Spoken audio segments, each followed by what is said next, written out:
running. Okay. Okay. We are live. Hey, everybody. Good afternoon. Welcome to Before and After the Book Deal, a conversation with Courtney Maum. This is a program in the all-virtual 2021 Virginia Festival of the Book, which is a program of Virginia Humanities. I'm Sean Murphy. I'm the founding director of 1455. We are a nonprofit arts organization that operates out of Virginia, but certainly in the last year, we've increasingly gone virtual and global. And our mission is really simply to celebrate storytellers and promote creativity and build community. You can check us out at 1455litarts.org. I appreciate being here. I appreciate you joining us. If you haven't read today's book, we hope you will. For details about how to buy this book from our booksellers for this event, please visit vabook.org, where you can also explore the full schedule of events, watch past events which have been recorded, and while you're there, please consider making a donation to support the festival's ongoing work, which is outstanding, at vabook.org/give. This program right now is one of a series of 6 devoted to Virginia writing and publishing, presented by writing centers and organizations throughout Virginia. In addition to 1455, other hosts this weekend are James River Writers, The Muse, Randolph-Macon MFA program, or Randolph College, forgive me, MFA program, Watershed Lit, and Writer House. The full series of events can be found at vabook.org. This event has optional closed captioning, which you can turn on and customize at any time during the event by using the closed captions tab at the bottom of your window. Without further ado, I am absolutely delighted to introduce our featured author today, Courtney Maum. Courtney is the author of Before and After the Book Deal, a writer's guide to finishing, publishing, promoting, and most importantly, surviving your first book. She's also author of the novels Castalegre, Touch, and the perfectly titled I Am Having So Much Fun Here Without You. You can sign up for her writing tips newsletter at Courtney Maum, which is maum.com. And I will put that in the comments section later so you can go check her out online. Courtney, welcome. Thank you so much. Thank you, Sean, for that wonderful introduction. Hello, everyone. Thank you for joining us. And thank you, Virginia Festival of the Book and all the other the amazing writing centers for welcoming not just myself, but so many of my colleagues today. I'm really excited to be here. Well, I'm excited. And, I'm like the guy in the commercial. Not only am I a fan or whatever that is, I'm a customer, but I feel like I know a little bit about the industry. And I can say to anyone watching, even if you think you know a lot about the industry, this book covers everything. If you don't know a lot about the industry, this is an ideal entree because it covers practically everything. So I've been telling everyone about this. So I've been dying to talk to you. So I feel very honored to have the opportunity to pick your brain a little bit and talk about some of the it's a nice thing. So often, especially with fiction, some of my novels, sometimes you have the impression the moderator didn't like your book very much. So it's nice to not have that feeling right now. Thank you. Well, and that's probably the best way to tee this up, right?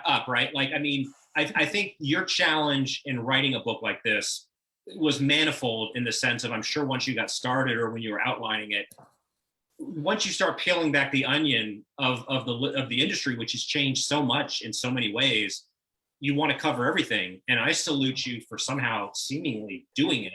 And one of the ways you do it, right, is it's exhaustively researched. So full props for, and it's not short. What is this? Oh, it's over almost 350 pages. So it's densely packed with information. But what I think the most beautiful thing that you did is you talked to so many writers and got so much direct feedback from individuals' experiences, and certain themes emerge. I think the first two questions I think are obvious. Like, why were you the person to write this book, and how did this come to be? And then what's something that you learned about the industry that you didn't know going into it? Oh gosh, so many things. I mean, to answer your first question, I actually think that there's quite a few other writers that could have written this book. Rebecca Makkai comes to mind. She's so candid and funny. Roxane Gay. I simply think I'm just the right amount of in between unsuccessful and successful to no, really, I'm not making fun of myself, because who wants to read this book from someone who's, you know, won the Pulitzer Prize, or because then you just feel like, God, well, how can I catch up to that person? I'm not disparaging Rebecca and Roxane at all, but I think especially that I've had two books with, well, the artist formerly known as the Big Five, right? Which I guess is Big Four now, but in my heart, they'll always be the Big Five. I've had two books with, you know, commercial big publishers, and about to have a third book with the indies. I've self-published, I've published a chapbook. I don't have an MFA. So there's a lot of kind of outsider stuff that I'm intimate. Yeah. What a good writer I am, intimately intimate. No, that I've had intimate experience with, that I think positioned me to, like, listen, I'm gonna give this away. Like, I'm for the underdogs, you know. I love underdogs. I love underdog stories. I don't know, I am a pretty dogged person. Some important people in my life, notably my agent, didn't want me to write this book. In the beginning, I was really discouraged from writing it. Actually, they thought that there'd be blowback. They thought that people would say, who does she think she is writing this book, you know? But I think they hadn't quite understood that it wasn't going to be like my publishing memoir, you know, as a white woman coming from a place of privilege. Like, it's not my memoir. I've always described it to people as, I'm sort of a real estate agent leading you through the different rooms of success, horror show, all the different things that could happen. In every room, there's amazing publishing professionals serving you an hors d'oeuvre or something. So, yeah. But I think, I don't know. I mean, it helps. I had journalism experience, and I really do like interviewing people. And also, I had to work so hard to get where I am because I didn't have an MFA, and because I came from outside of academia, that I just knew a lot of people, you know, that I could reach out to. And also, for better or for worse, I've often been someone at, like, the literary parties where people know they can come to and just bitch about things and be really candid. And so people were really honest with me. And of course, I didn't, like, everyone got to review what they had said, but Yeah. had good conversations with people. Yeah. And then let's see if I can remember your second question. What have I learned? Oh, okay. So many things, but something that springs to mind right away that just blew my mind that I didn't know this yet. I was actually in the copy editing process of this book with my agent, Julie Bunton, who's an amazing author in her own right. And she was like, you know, you've left out, oh my God, what are they even called? I'm gonna forget what they're called. It'll come to me. She was like, you've left out the section about how publishers pay bookstores to have events. And I was like, what the heck? I can't remember what it's called. It's in the book. I was like, come again? And she's like, well, that's why authors can't go willy-nilly, you know, organizing their own events, because not every single bookstore, but certainly a lot of the really popular ones that can have any touring author they want, it's a pay-to-play thing. And I thought, I had this reel of, like, a montage of horror in my mind, remembering all my gung-ho emails with my first and second book, like, I have a friend here, why don't we do this? And then I'll go there, and then I'll go this. And they were too polite to, you know, to say, slow your roll. Right. You're gonna have to pay for this. So that was, I'm embarrassed. I can't remember. In the middle of our conversation, I'll shout it out. I'll remember. I know what you're talking about. I can't, but I know exactly what you're yeah. And again, it's not for people on the call today. It's not every single place, right? But it is, it is a thing. I mean, it's a pretty well-known fact at Barnes and Noble, you know, your publisher has to pay to get you on the new release table. And the pay-to-play stuff was very shocking to my naive art first self, for sure. Well, you know, well, Courtney, I think one of the things, you know, if someone were to ask me, you know, I've already covered, exhaustively researched, impeccably sourced, but I think the key word, to me anyway, is generous. It's a very generous book. You talk about being a fan of the underdog. That certainly comes through. I think what I found really refreshing about this, and what readers will discover, is that you really are, you're putting it out there to benefit whomever might be reading. And I think it's very clear that your background, which isn't to say, I think we've all read books by novelists or nonfiction writers covering similar topics, but you have this holistic approach where at all times you're kind of sensitive to, if you're a novelist, you might want to think about this, or if you're a poet, these are some of the rules that don't or do apply, et cetera. I think that is definitely conveyed. And I think that adds to the import that virtually any writer, a freelance, a brand new writer, et cetera, is going to find a lot of nuggets. And it's not just what they will discover, but what they'll be able to avoid doing themselves, because they won't have to make similar mistakes. That was very important to me, because I'm someone, I've worn so many hats. I continue actually to wear so many hats in my life, and have used writing to make money in so many different ways that I've never, there's no such thing today as just a novel writer or just a poet. Even the most successful people, they're running webinars, they're Instagram stars, everyone's doing more than one thing. And I wanted to be conscious of that, not just, okay, the person reading this paragraph could be a poet or a screenwriter, but they also might be put into a situation at some point where they're asked to be a screenwriter when they're a poet. Like I think of someone like Amelia Gray or Merritt Tierce. I think after their first books, like, they were really writers, and then pivoted to screenwriting. There's a lot of pivoting. So I never think that any kind of artist should or must identify as just one thing. Well, yeah, and in fact, I think like a companion piece that is covered in the book, but I read a subsequent article you wrote, "Platform Must Be a Passion." And I think that was maybe the key takeaway. I really think that crystallizes, if someone were to say, well, so how do you navigate the industry? I think it's fair to say that no matter who you are, few people at this point in 2021 would deny things have changed. And you just alluded to who can afford, literally and figuratively, to just be a novelist, poet, professor. Everyone has to wear a lot of hats just to compete in a crowded space. But I think what you point out when you go through— I'm sorry, 1 second. Sure. 1 second. There's a huge fox in my yard. 1 second. Okay. We were just talking before we came on air. A big fox outside. That with Zoom, you never know what's going to happen. So in case there is any doubt that this is a live event, it's a live event. We have to deal with boxes. This dang thing. I've got this beautiful cat I love very much, and my husband's on it, but that was a big fox. Anyway, I'm glad you saw it. We covered for you. Thank you. So, well, what I was saying is this notion that I think you, on one hand, it's a given that this is a generous book, but you also really kind of, you demystify some of either of the illusions or the kind of aspirations that there really aren't any shortcuts. It's a slow, hard path. But I think what you do in this piece I mentioned and throughout the book is really kind of subtly underscore, if you're not really enjoying the writing or the things you're going to have to do to be a remotely successful author, you should really question your choices, because if you're not passionate about it. This is something that comes up all the time, because I've started book coaching, and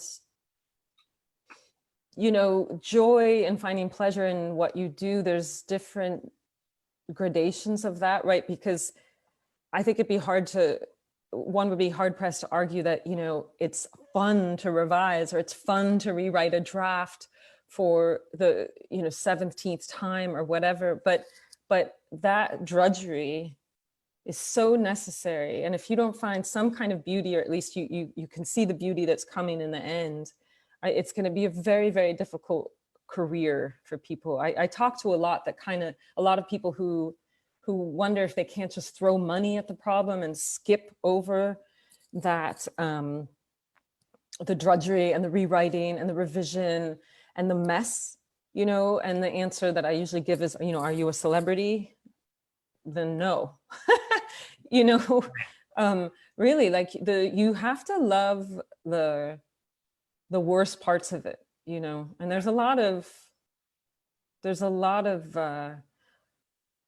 discomfort. I mean, you're even I mean, I have my 5th book coming out. I have a memoir coming out, and I must easily be on like the 18th draft. And that's not like light revisions. These are complete overhauls. It started as a novel.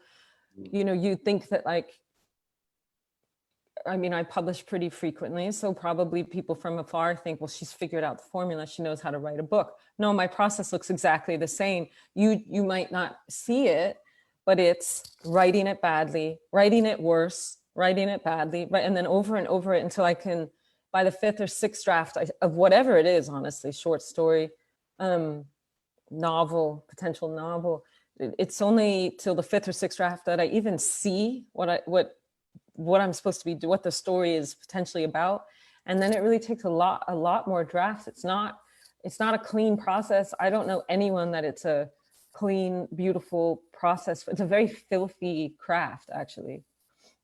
Yeah, and you know, I've always found it both encouraging and incredibly intimidating when you read very established authors with decades of experience talk about the horror of a new project.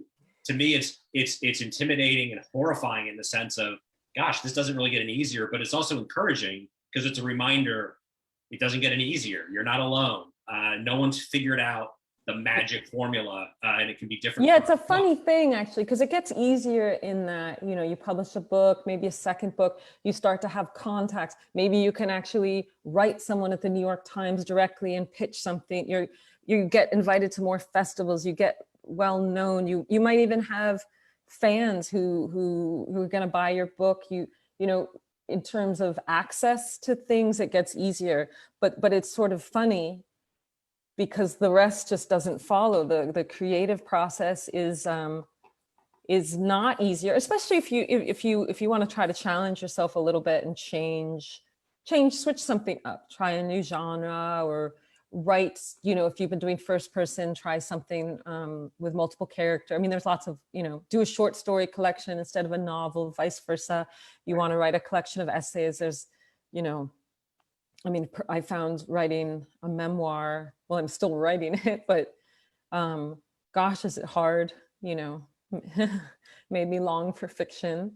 No, it's hard. The craft is, but there's beauty in that hard. It's like doing sit-ups or something. I don't do sit-ups anymore because now I write. I don't need to. It feels the same, you know, the pain, no gain, no pain, no pain, no gain, whatever. That's what writing feels like, really. For sure. So that, and I think most writers that are a certain level of experience can appreciate and have some insight into the craft discussion. I think one of the real services of this book is it really talks about what happens once the project is done. And it's, I think, dispiriting for some folks, especially, you know, in an increasingly complicated world, that your work is just beginning. I know I'm dating myself, but I'm old enough to remember reading about the industry where the notion was, however illusory, you sit down and write the book and everything else flows. And today, you really could write a masterpiece. And if you're not willing to hustle, the hustle is that it's not going to find an audience. The hustle, I want to have a 2-part answer to this. And the first is, you know, it's a very odd industry. Hopefully this is changing, but there's not many jobs out there where your employer is like, okay, we're entering into this partnership and this big thing is going to happen for you in 1.5 years, and it's publication of your book. But we're not going to tell you anything that's happening up until then. We'll just sort of spring it on you, and you just sort of sit around and worry until it comes. So part of my hope with this book was to establish something of a timeline so that people can see what in the world they're supposed to be doing for the year leading up to their launch. Because again, I hope this is changing and that publishers are thinking to do this and just walk them through it and say, from this period to this period on the calendar, you'll be in copy edits. This is what copy edits look like. And then we'll start having marketing discussions, and this is what this looks like. And this is your reaching out for blurb moment. And I tried to put that in there because people, they get the book deal and then they realize they have absolutely no idea what's coming next. Right. Because our education system in terms of creative writing has, I think it's changing, but has heretofore directed people toward the book deal and then nothing, kind of like marriage. American culture is very big on get the ring, get engaged, marriage, and then there's maybe a house and a kid, but nobody talks about, when you have like a bachelor party or a bachelorette party, if one did that, it's pretty rare that they sit you down and say, marriage is hard. Here are the things that are hard about it. No, you just like do shots on a table. And the book deal thing is like that, you work so hard, you try to get an agent, you get an agent, shots on the table, you revise the thing, it sells, you get a book deal, shots on the table. And then you sign the damn thing. And what the first thing that happens actually is you get the editorial letter, which is when this editor who 3 weeks earlier told you that your book was amazing, they couldn't wait to publish it, sends you a 3-page thing about everything that's wrong with it. And I think that's the big wake up call when all of a sudden people are like, I got to do developmental edits. I'm sorry, I got a book deal. I thought my book was being published. So there's so much unknown. People they really don't tell you how you are expected to spend your time. And then the hustle. I mean, I have so many things for people listening. I wrote something for Medium about platform, and I think I'm going to continue speaking on this subject because it's something I just can't get my mind off. A lot of the writers who come to me for coaching, it's because they had a proposal ready to go. Some of them even got quite close with big publishers, and then they were just told, especially in nonfiction, you don't have the platform.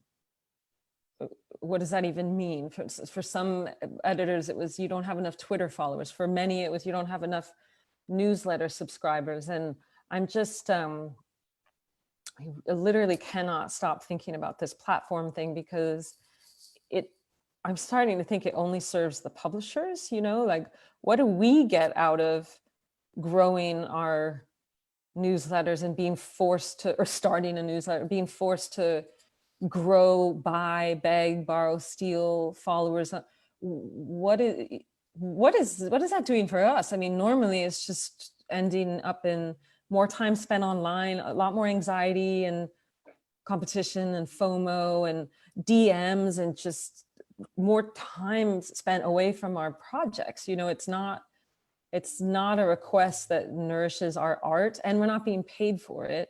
Because usually this is requested of people who do not even have a book deal, so I'm talking to people who, for whatever reason, like that social media is not their bag, and they are being told that they can never realize their dream of having a book if they don't get over themselves and get on Twitter or, and what's in it for them to do that? Yeah.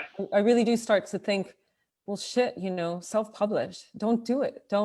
What if we start saying no? I mean, it's not really fair for me to say this because I have the privilege of having books out, but I do start wondering, if there's people brave enough to start doing this and just say like, you know what? No, I'm going to take my book elsewhere.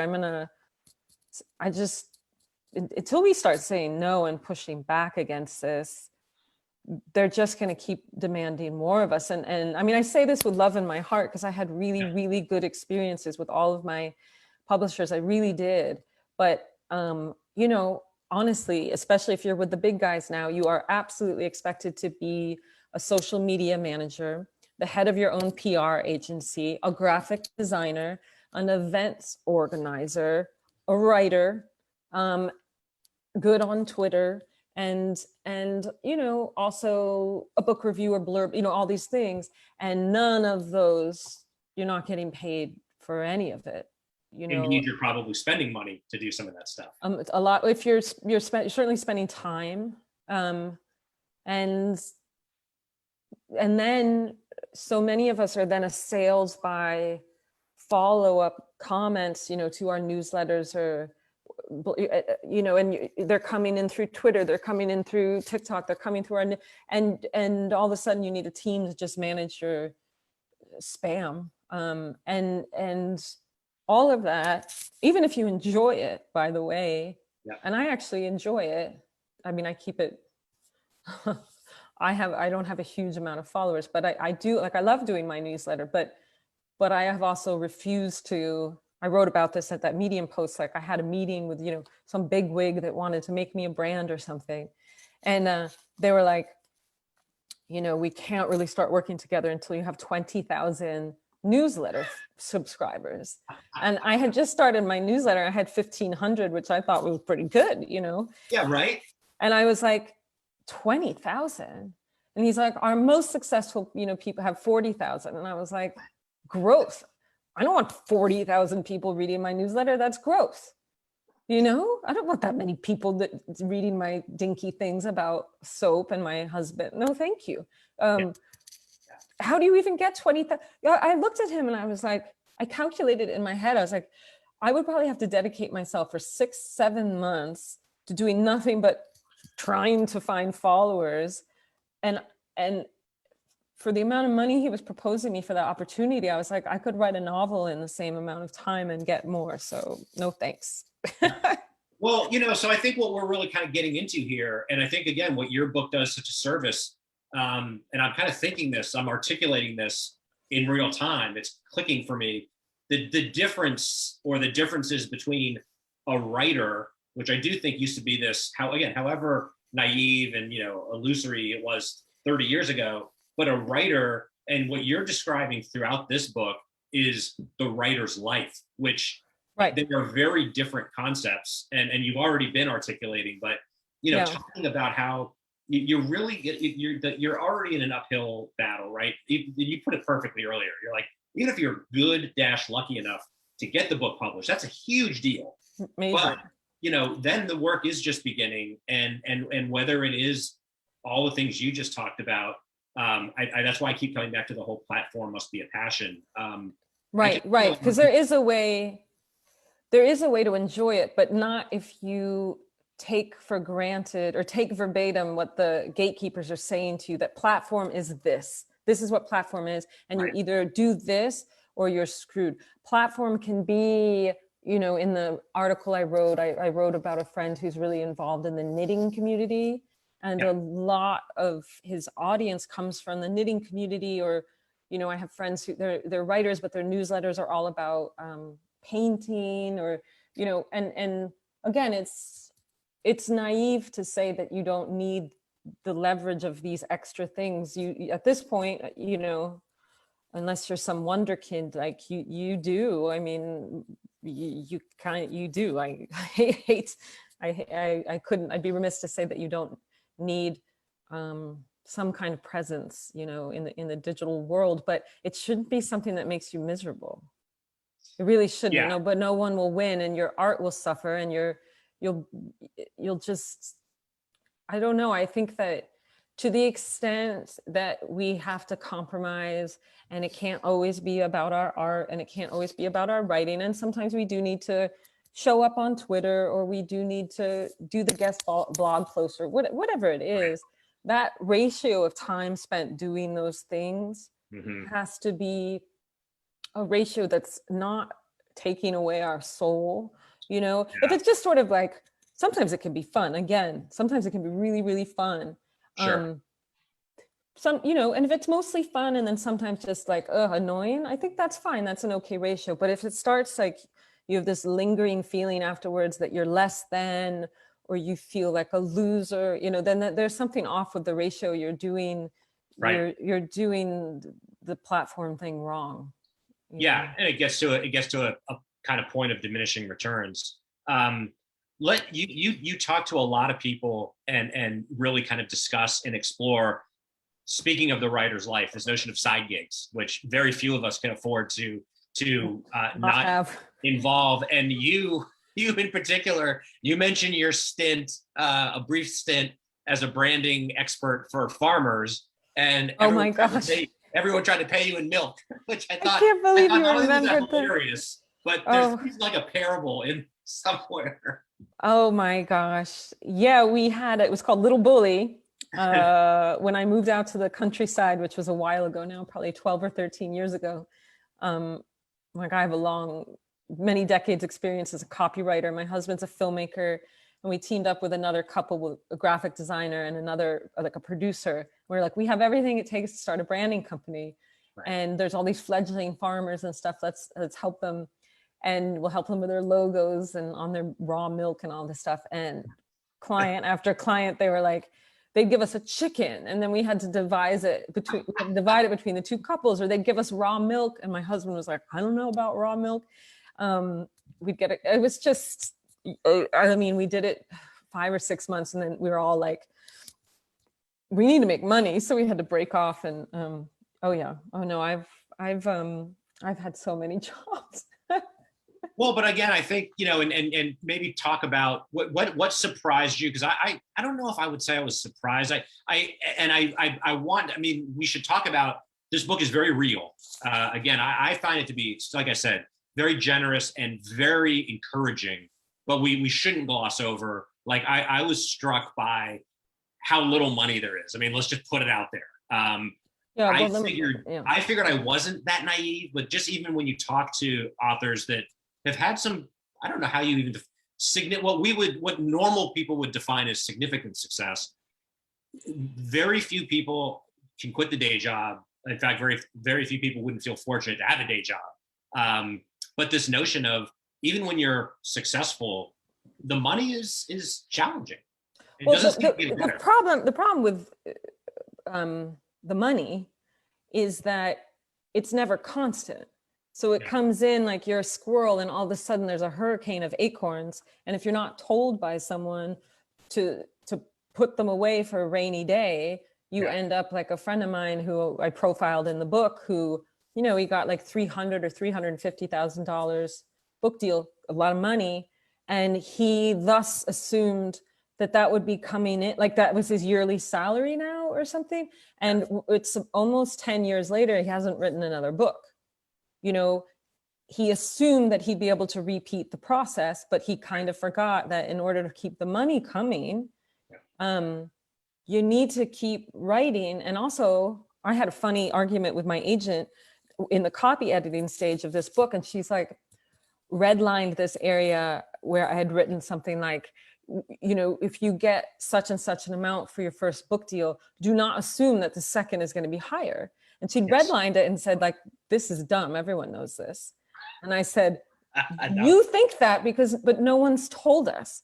That's right. All writers think it's only up from here. All writers think that. They're not told this number depends on how this book performs. That's right. Or the market could shift. You know, you could have been writing, like, for instance, you know, a white man who was writing about like white man problems, who maybe was doing really well. No one cares about that anymore. No offense. Sorry. You know, you're not going to get the same amount of money.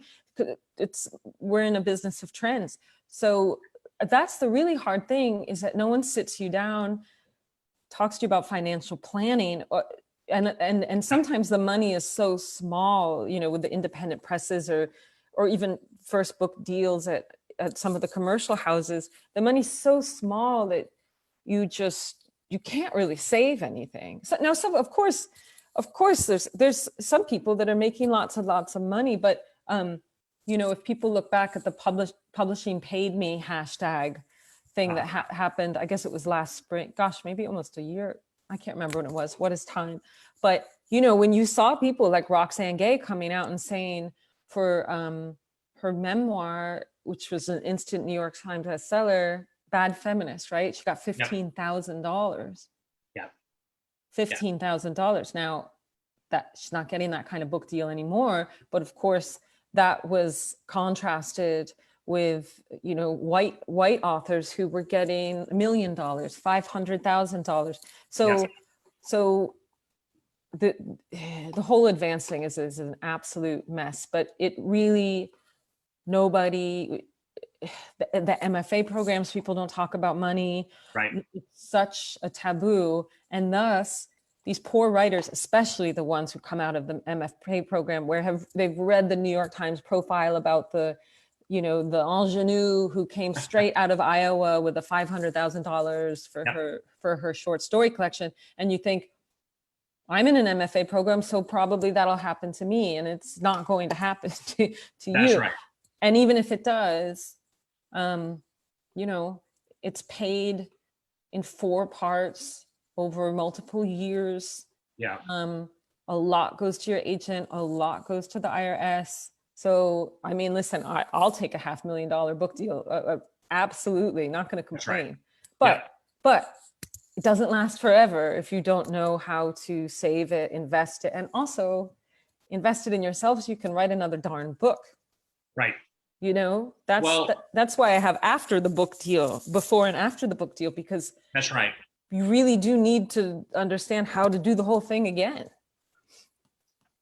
Well, so, you know, the other thing I wanted to point out is, and I think people are getting this from talking to you, how real and refreshing you are. It's very funny. There's a lot of humor, which is, I think, necessary in life, but it's necessary in this discussion. And we could talk a little bit about that.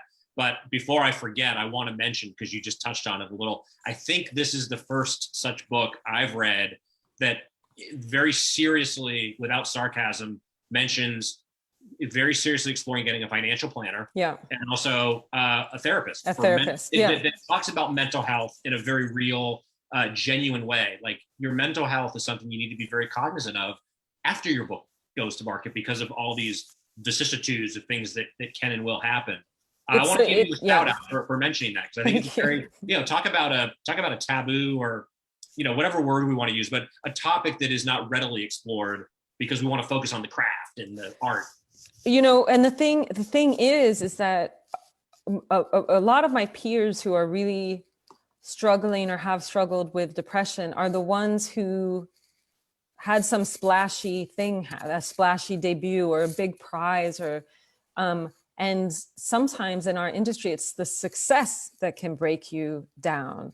It's the attention. And some of my, of course, I'm generalizing here, but some of my colleagues who are doing the best are ones who have some sort of other job or form of income. They're teaching, or maybe they're copywriting, or a lot of tutors.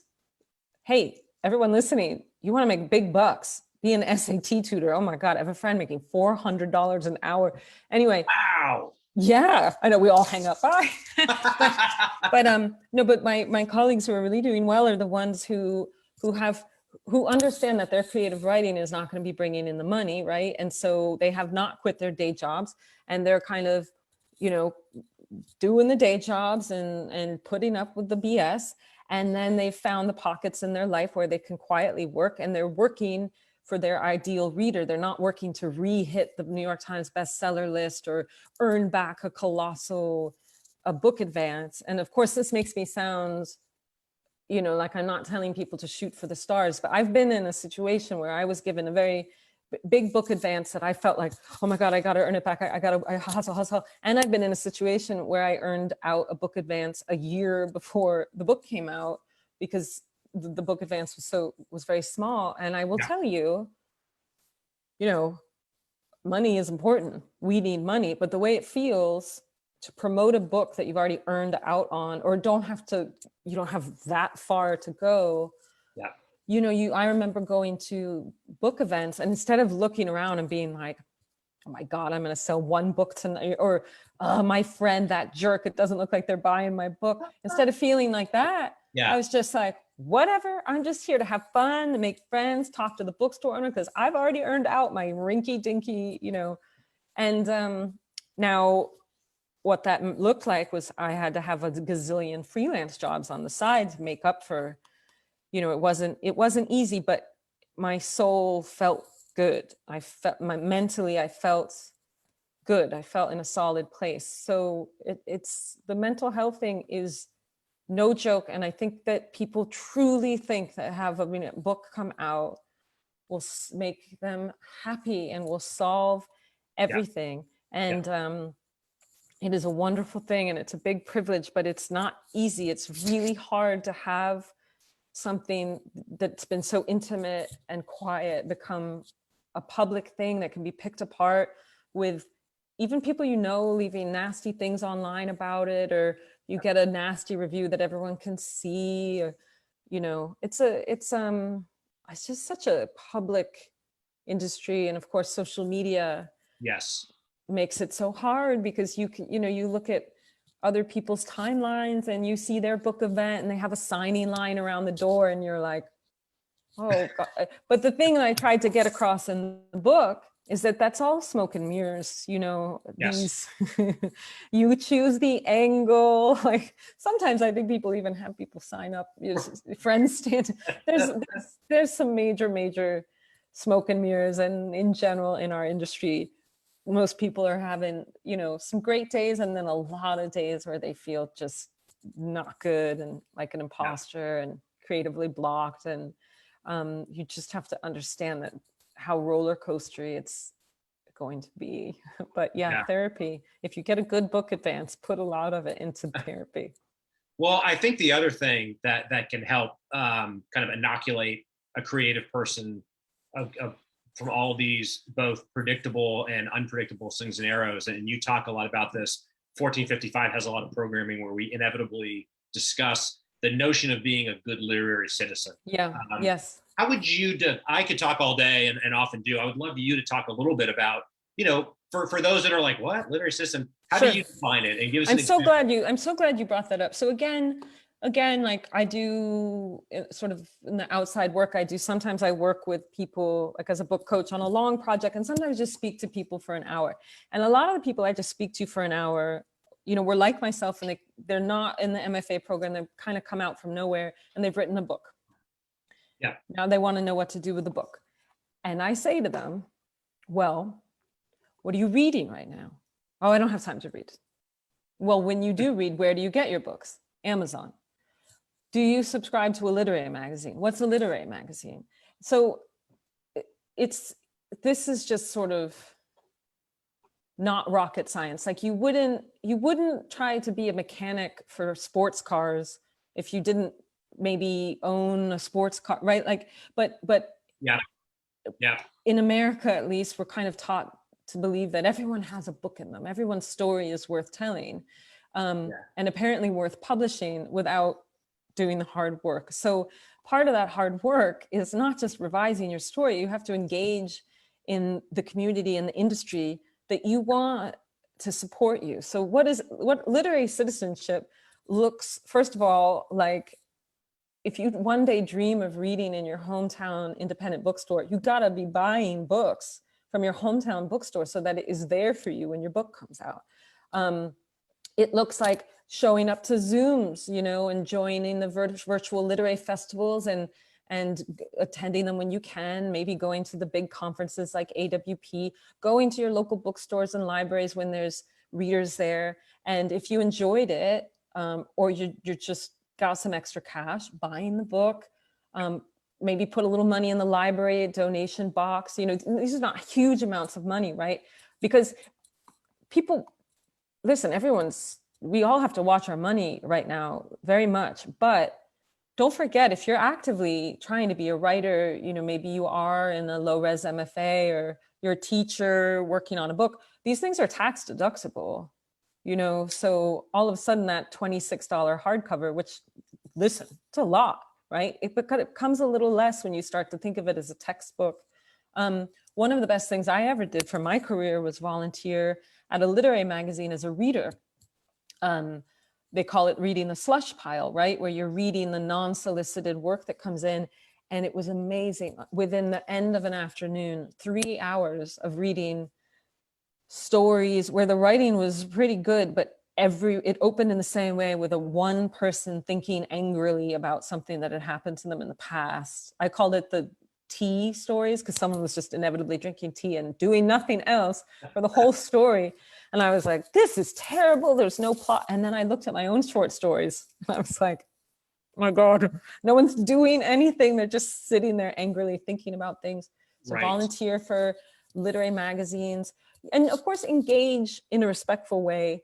If you read something, even someone's op-ed online, you read a book that you really like, leave a review. I mean, this is sort of where it gets funny because we want to not buy things on Amazon, but all writers need Amazon reviews. So That's right. You got to do that dance. Amazon and Goodreads reviews are still really important, but you can also you know, share a tweet, take a photo of the book and next to your coffee, and doesn't have to be pretty. We don't care. We just want to see our book mentioned, right? That's right. And say like, gosh, I'm really loving this. Who's read it? Send a fan mail, again, respectfully, without asking the writer for anything. I get a lot of mail that starts off so nicely and they say, I've attached my 190,000 word novel. Would you look it over? Yeah. If you're going to compliment someone, don't follow it for the first time. If you don't have a relationship with the writer, literary citizenship is just complimenting them, unless you buy the book. If you're in a line, but you know, post-pandemic or whatever, yeah, I do believe that in a signing line, if you buy someone's hardcover, you're entitled to a little bit of their time. We'll give it to you because you spent $26, right? Yeah. But you really, you need to buy books, you need to read books, you need to think books. And literary citizenship, by the way, is not just, I got to publish my own book. You can put together an anthology. You can write a book review. Everyone desperately needs book reviewers. You can moderate something like you're doing today, Sean. You can interview someone. You can volunteer at a literary festival. You know, at the in-person literary festivals, there's always someone who comes and picks you up at the airport, and that person, you know, inevitably, like, they're doing it because they love it, but they get to meet people. So it can never be just writing your manuscript and then getting it published. You need these people. You need to make friends. You do need to network, because if your dream comes true and your book comes out, you're going to need to blurb it. People have to blurb it. If you have been living as a hermit and haven't been nice to anyone and never buy books, the booksellers are going to be like, I'm not taking this. They've never bought anything from us, you know? So you really do need to put money into the community that you want to support you. It's so important. Yeah.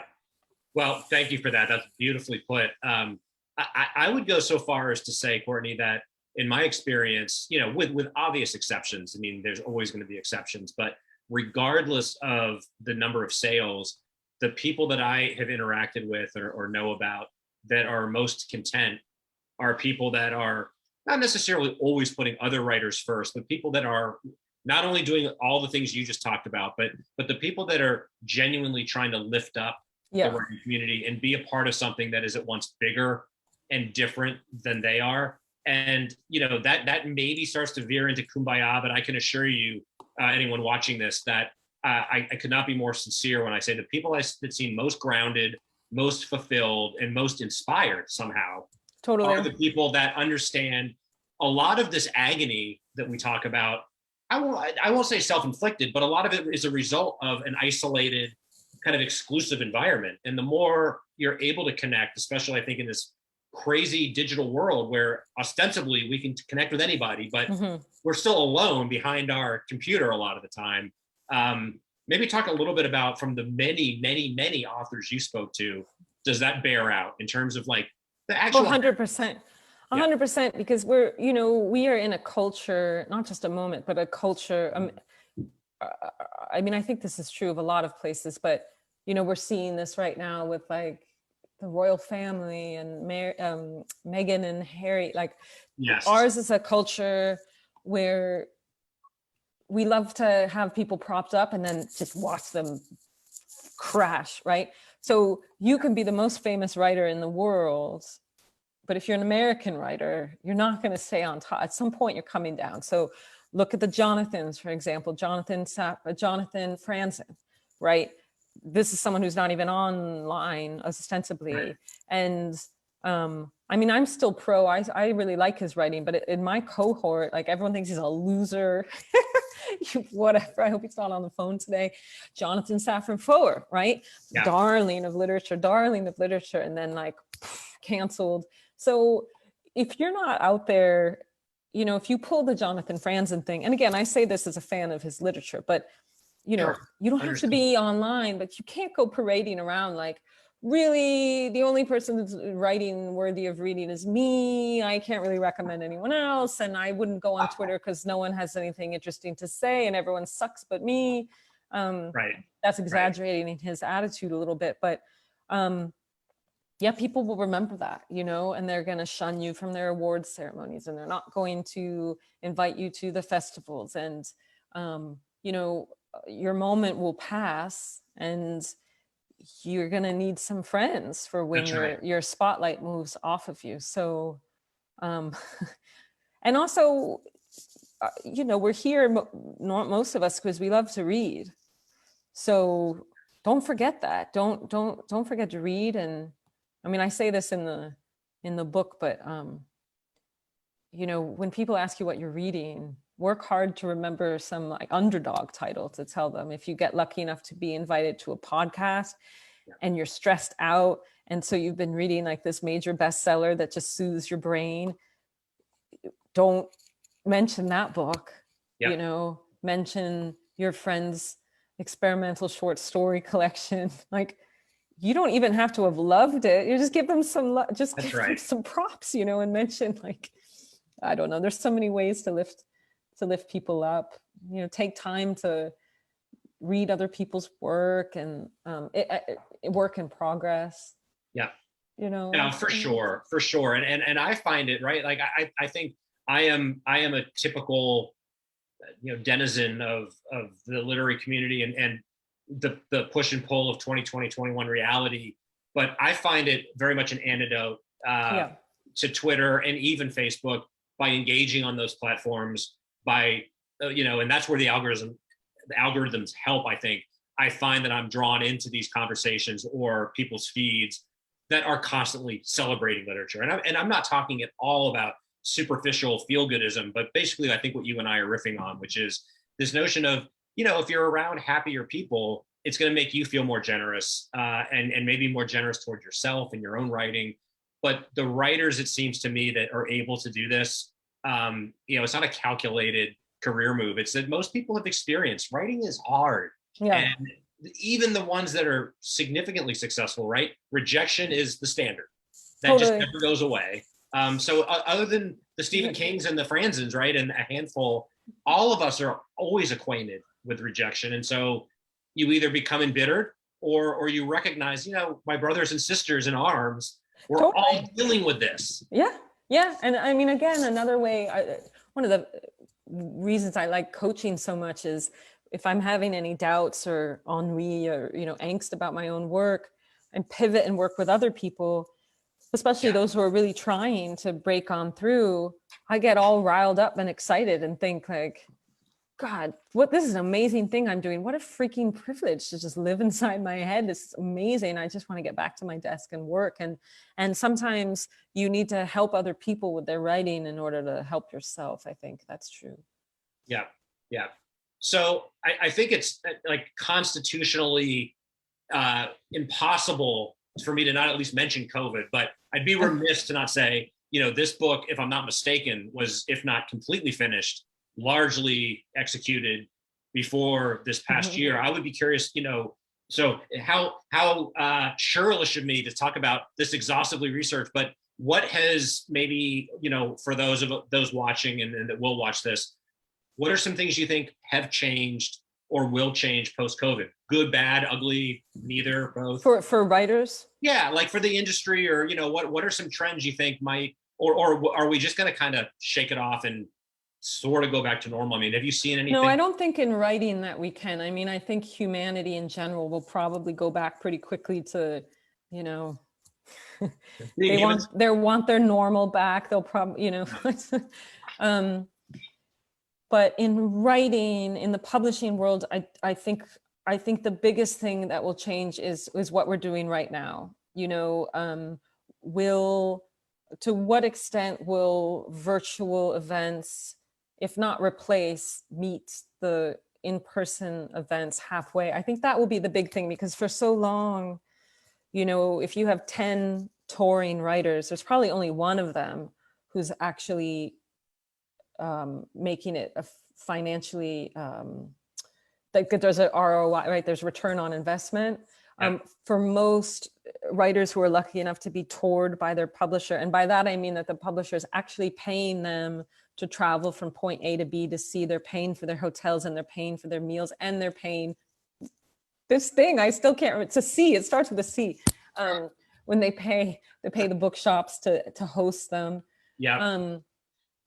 That you have to sell a lot of books to cover plane fare, a hamburger in an airport, and a hotel, right? So I certainly think that the publishers now will probably want to, the virtual tour is incredible. Plus, I think the virtual tours and festivals are really inclusive. Yes. For people who have any mobility concerns or cannot afford to get to a major metropolitan area, certainly can't afford to, stay for 4 days where AWP is being held, travel to New York, whatever the heck it is, live in a time zone, have kids. This is so great. It's so great. It's so much more inclusive. And I find too that I don't enter any of these events with the fatigue that I would normally get, even if I love going to meet new people. You go to a festival somewhere in a different town for 3 days.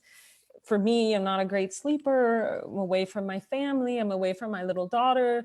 Yeah. Obviously, you're going to go out with people at night, even if you're being a good person, you stay up late, and the whole thing. Sometimes you end up at this festival event just kind of like, oh God, I got to make my plane.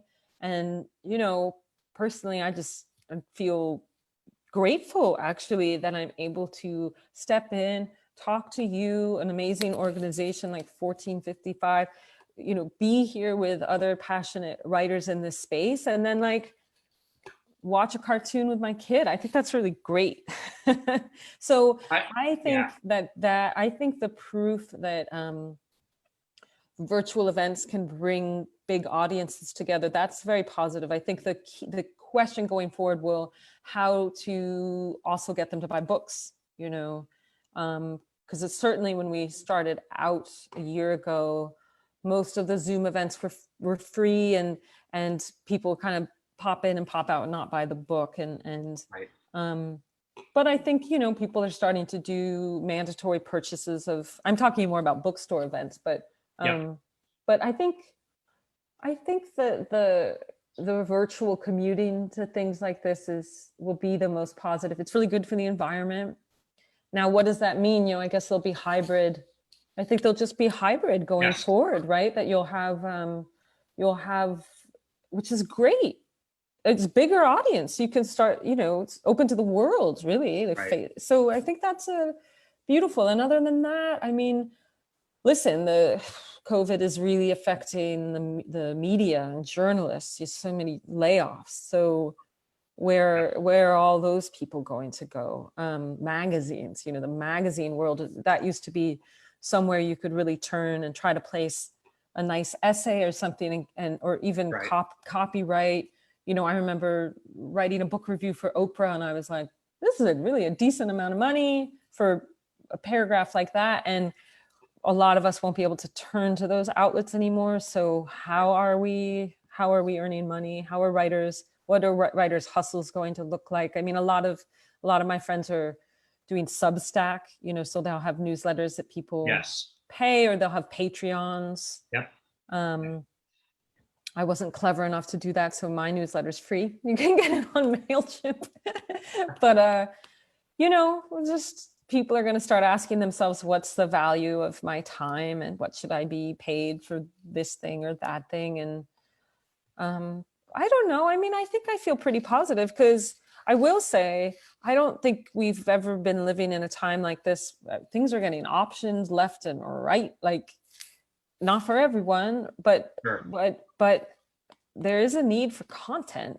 There is. It's not always quality content, but hey, I'm not a hater. You wanna sell out and make some money so that you can then fund your really highbrow. I'm all for that.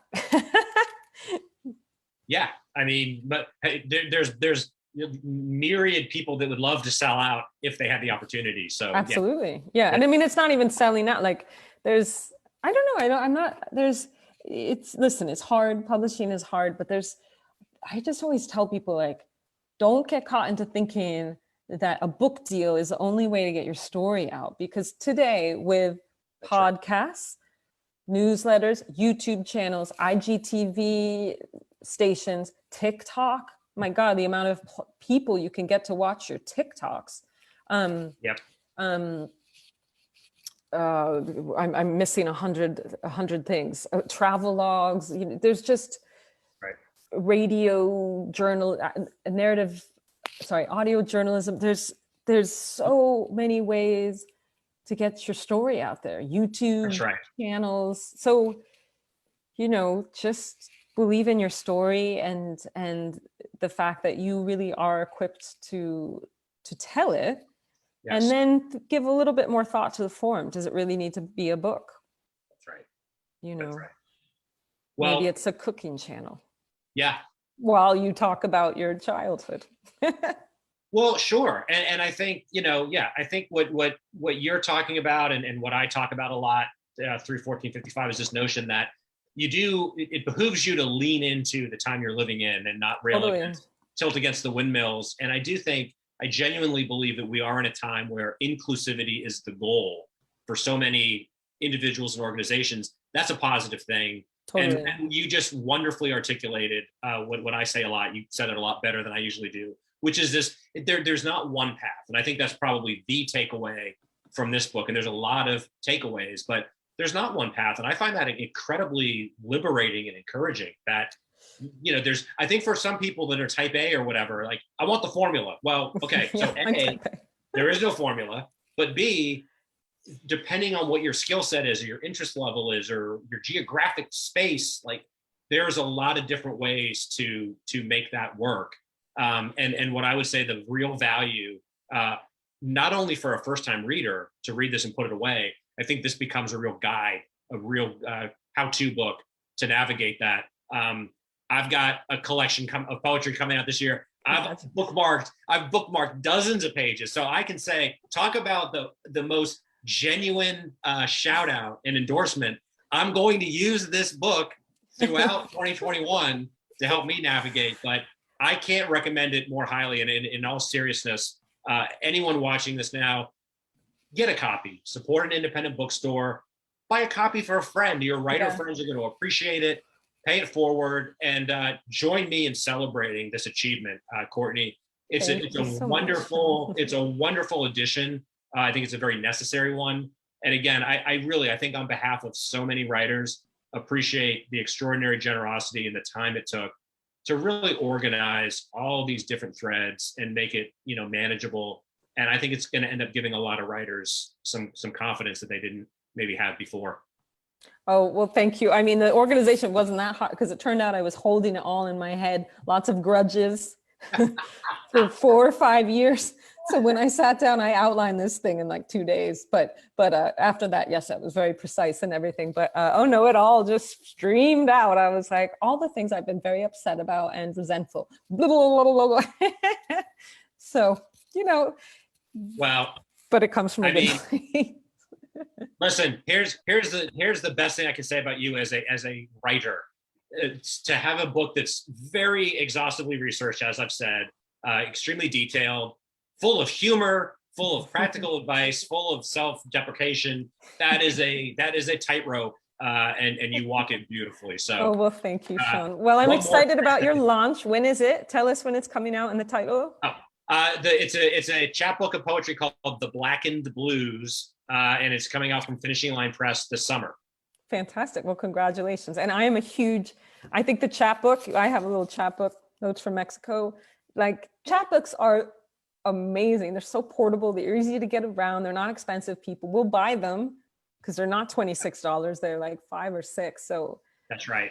Don't forget the humble little chapbook. I know, right? I know, right? That's great. Well, congratulations. Thank you. Well, no, the focus is on you. Congratulations to you again. Before and after the book deal, a writer's guide to finishing, publishing, promoting, and surviving your first book. But I think even if you have a book or are going to have more books, this is going to come in handy. So, Courtney, it's been a real pleasure talking to you. And I certainly look forward to more conversation. As do I. I'll text you and let you know if my cat is alive. I hope so. Yeah, that's again, a master storyteller. You're leaving us with a cliffhanger for our next conversation. But I think I think my husband we would have heard some noise. I think my husband would be wailing. He's very attached. We love our dude. So, but that was he was like half the size of my car. I have a very small car. But to be continued, everyone. Hope next year at the festival, I'll let you know. That's right. We'll have I think we're all. And I'm going to see everyone next weekend, I believe. If I can shout out my own, I'm doing a short story, right? Or is it the 23rd? The 20. Hold on. Oh my God, I should be better. Lay it on us. The 23rd, right? What year are we in? And 2021. The 22nd. At 7 p.m. my time, East Coast. So for some of you, it might be 6 p.m. I'm moderating a discussion on short story collections with two incredible authors. Their books, one is digital ghost stories, and the other are just incredible stories about Chinese American. It's just amazing. So join me in 10 days or something like that. I don't know, a week. I'll be there. Okay. Well, listen, let you and I will connect after this, folks. What I'm going to do, the 1455 Facebook page and the Festival of the Book page, I'm going to put links to Courtney's website. Please consider buying this from your local independent bookseller or use the link provided at vabook.org. Again, you can also check out the other events. I will put the information of this upcoming event, which people should check out. I know I'll be there. And maybe we'll even have a picture of your cat safe and sound, which will make us all sleep better tonight. Okay. Thank you. So, Courtney, thank you for being here. Folks, thanks for tuning in. Again, this is recorded. We're going to put it on the page. So once you see the video, share it with everybody. And let's get behind a wonderful addition to our libraries. And thanks for supporting the Festival of the Book. It's an absolute honor, as always, to be associated with this wonderful annual program. So we will see you all soon. Bye.